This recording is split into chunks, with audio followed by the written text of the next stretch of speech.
Hey Crusaders, and welcome to my joint April and May wrap-up. I decided to join them together because I had a couple of slower months for a few reasons, and it just makes sense this way around really. And I also took a break in April, so I'm back with April and May wrap-up, and then next month we'll just have June on its own again. The first book that I read in April is The Girl on the Train by Paula Hawkins. It feels like so long ago since I read this book. So this is a psychological thriller. I think it's been rather popular on BookTube, and that's where I heard about it. I actually bought this as a birthday present for my mum, and she really enjoyed it, and I really enjoyed it too. I think I gave it 3 stars. So it was very gripping, and I don't read a lot of psychological thriller, but this one for some reason just drew me in. It's about a girl who always gets the same commute to work in the morning, and the train stops every morning on the tracks outside this house, and she looks over at the people and she imagines their life, and one day she sees something suspicious.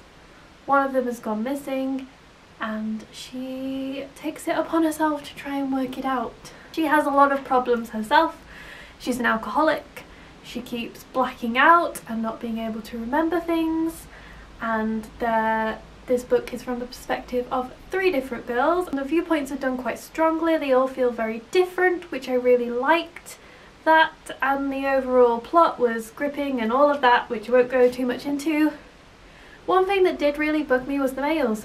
The men were all alpha males.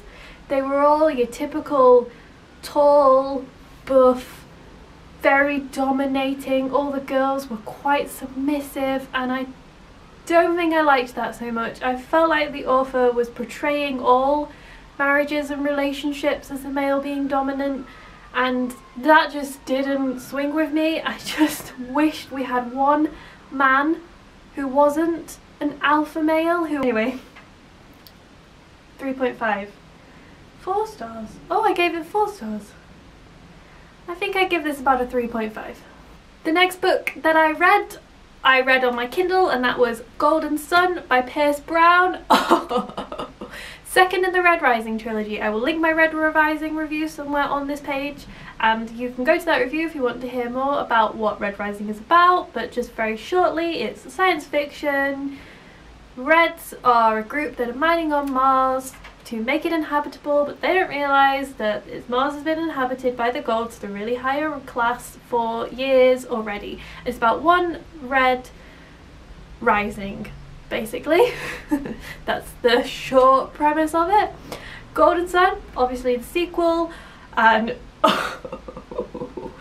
I'm not going to tell you anything that happened in this book. I'm just going to say that I was completely gripped. I read it quite slowly. I was with this book for a while, and I just can't. The ending I actually for a whole month afterwards kept thinking about and couldn't get over it. I still can't get over it now. I need the 3rd book right now. Please, please send me the 3rd book, Pierce Brown. You know you can do it. I won't tell anyone what happens, I promise. The next I have to talk about is Alex and Ada Volume 1, which I read after that, but I also read Alex and Ada Volume 2 in May, so I'll just talk about them both now. This is graphic novels, obviously. I'll show you really beautiful artwork in my opinion. It's quite simplistic, but that's lovely. That's the type of art that I like. I love it when you can read a graphic novel and not get too distracted by too much happening on the page. It's a very relaxing experience for me to read a graphic novel. So this is science fiction. Alex gets gifted by his grandma the latest in robot technology, Tanaka X5, is that what they're called? Something like that.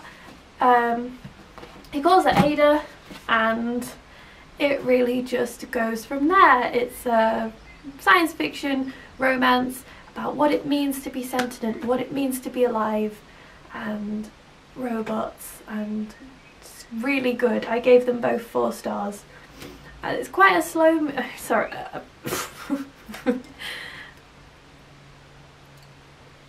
It's quite a slow moving graphic novel, but that's really lovely when you just want to wind down.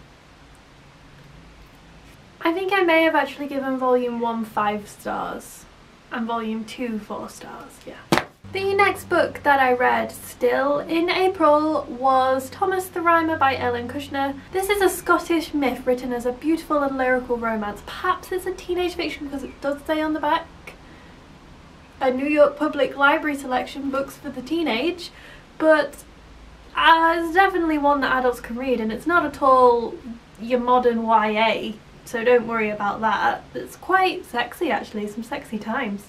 Thomas is a minstrel making his living from his words. He's courting a young girl in this village, but then he meets the Queen of Elfland, kisses her, and then gets taken away to be her slave-ish for 7 years. And after that 7 years, he is gifted the tongue that cannot lie and has to right the wrong to the girl. All the mythical creatures around in Elfland were so beautiful and elegantly described, but also with a really sinister tone. And it's just about Thomas being in Elfland, and it's lovely. It's really a folk tale, a great mythical tale, and might also be a good place to start with Ellen Kushner. Hello. My phone just rang. Anyway, the next book that I read was Steelheart by Brandon Sanderson. I picked this up from the library and I've taken it back, so I don't have a copy to show you, but there it is. I really loved this one. I gave it 4.5 stars. This follows our protagonist David. When he was young, he witnessed his father being murdered in a bank by Steelheart, and he wants his revenge. That day he also witnessed a possible key to stopping him. He saw Steelheart bleed. Now, Steelheart is an epic. An event happened, which they call Calamity, that caused ordinary people to develop superpowers. These people then became evil. They call them epics, and epics now battle to rule the world. David joins the Reckoners, a group dedicating their lives to killing epics, and David, he wants his revenge.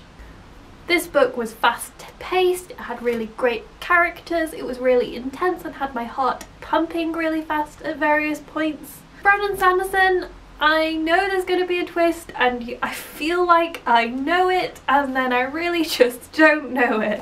I can never get them, but that's really good fun. The next book I started in April and finished in May was also from the library, and that is The Martian by Andy Weir. I also really loved this book and gave it 4.5 stars. Again, science fiction. I never read any science fiction before in the past, and then I started reading all of the science fiction in April and May. Science! I don't know if it's accurate or not, but I feel like I'm learning far more than I ever did in chemistry class. I was really bad in chemistry class. The Martian is a book about a man who gets accidentally abandoned on Mars by his crew because they think he is dead. He now has to survive, and I can't remember his name. I think it's Mark. I'm gonna call him Mark. He is amazing at his resilience and survival instincts, and what he manages to do was so fascinating to read. I didn't think I'd like to read all of the scientific explanations, and there's very little dialogue and it's done in logs. Obviously there's very little dialogue, he's alone on Mars. But very interesting and very good fun and really hilarious. He is an extremely funny guy. So the next book that I read in May was Everfire by Sarah J Maas. I haven't taken this one back to the library yet, so you can see it. Here it is. It's in very good condition. You will be very surprised to hear that I gave this book 4.5 stars. I really didn't like Crown of Midnight. I almost gave up on the series. I'm so extremely glad that I didn't, because I really love the direction this is going in. I feel like it's a bit of a split one. Some people don't, some people do. I really do. It was such good fun to read.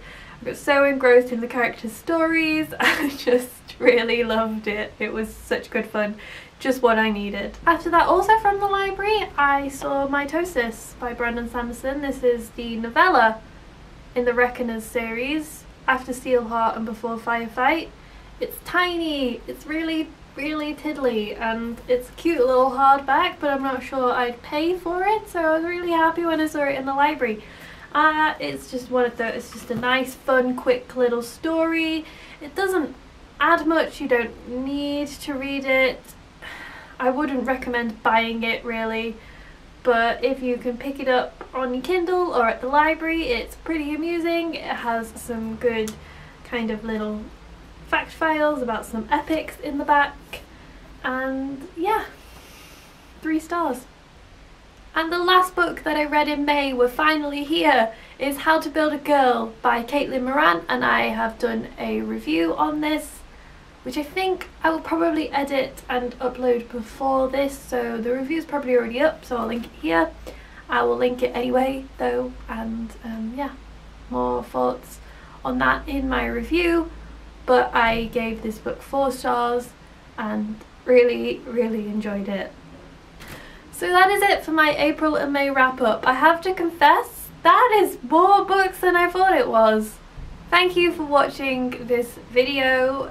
I'm going to plug my Instagram now, very naughty of me, but I have been quite active on Instagram at the moment, and I want some new channels to follow. I want people to interact with more, and so please follow me and I can check you out, but not in a stalkerish way, and I'll be very happy. Yes, very good, jolly good, great, bravo. And also Goodreads is always down below. I also went on a bit of a book buying binge when I went on holiday, did a bit of an independent bookshop tour, so there'll probably be another haul coming soon.